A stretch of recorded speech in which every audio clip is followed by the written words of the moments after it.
Hello YouTube and welcome to the Warrior Boxing channel. My name is Joshua Jacob Jones Jr. and today we are going to be reviewing the top 5 best fighting anime series you can watch. Hope you enjoy, and if you do, make sure you're leaving your feedback and smashing that thumbs up icon. So let's get into it. Alrighty then, let's jump right into it. At the bottom of my list, number 5, airing from 2001 to 2007 with Keisuke Itagaki as the creator. The anime Bakke no Grappler is one of those animes you don't really have to pay attention to the story to be interested in because of the intimidating, gory, bloody, and epic fight scenes, that come along with an alright plot. And that's probably why I have it at number 5 on my list. But anyway, Bakke is this champion of a really cool tournament in which he has to fight all these criminals, kind of like one by one, that have joined the tournament from prison, this kind of like prison they broke out of. But anyway, I don't want to really ruin the story for you, the guys that want to get to watch it. It's really interesting. I would recommend it, but like I said, it's at the bottom of my list because you don't have to pay attention not to be interested in the fight scenes. It's kind of like just interesting to, really catch an eye full of and, really enjoy the art. So anyway, let's move on, and I hope you guys enjoy. Coming in, standing right at number 4 on my list, only because I believe that the anime fight scenes could be more climactic and dramatic. Anyway, airing from 92 to 93 with creator Yoshihiro Tagashi, Yu Yu Hakusho is one of those anime series that has a ton of plot and sticks with it.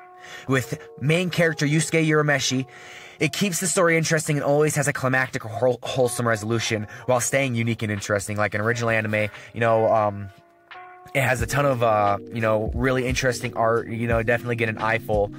But the only reason I believe it stands number 4 on my list is because it could be more climactic and dramatic with the fight scenes. I believe that they could have done a lot more, especially for its era.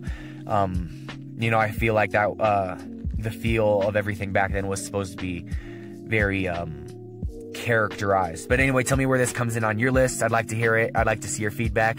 And anyway, let's move on. Thanks for watching.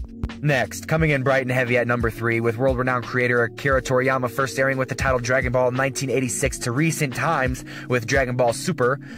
Main character Goku, Son Goku or Kakarot, with name meaning awakened to emptiness, is an orphan child abandoned from his planet Vegeta in the race called the Saiyans to Earth to destroy the planet, but after he bumped his head, he was adopted by human son Gohan and was trained to be a great warrior.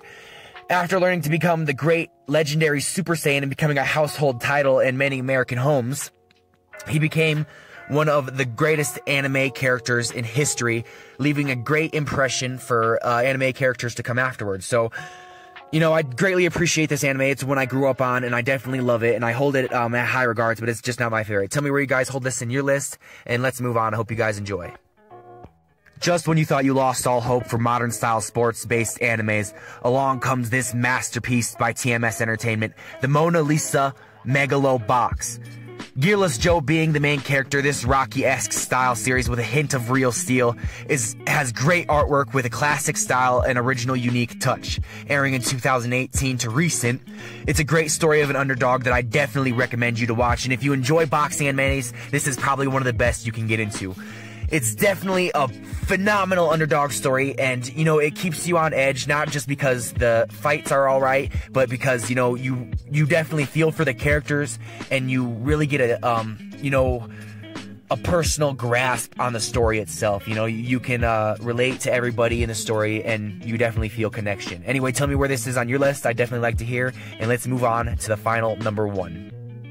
Coming in fresh at the top of my list as number 1, airing in the year of 2000 with creator George Hirokawa, Hajime no Ippo is a phenomenal anime about boxing with young main character Ippo Makunuichi being a young fisher boater for his mother and bullied in high school. He joins the boxing club with the KBG and learns to box. I love this anime so much because I started watching it when I began boxing, and it thoroughly explains boxing and the art of the sweet science, and it gives you a rough history of great boxers in the past and boxing itself. Anyway, it has an interesting plot and a lot of entertaining action. The foundation of the show is built off of climactic pillars for the viewers to personally relate to. Each character, whether it be an anime or not, has a deep characterization and you can relate to it. They're all personified in their own way. Anyway, with my list being over, I'd really like to hear where you guys place any and all of these animes in your list, if you've seen any of them. And if you haven't, I definitely recommend you go back and watch some of them. This one being my favorite, and I definitely recommend anybody who enjoys boxing or combat sports to go and watch this. It's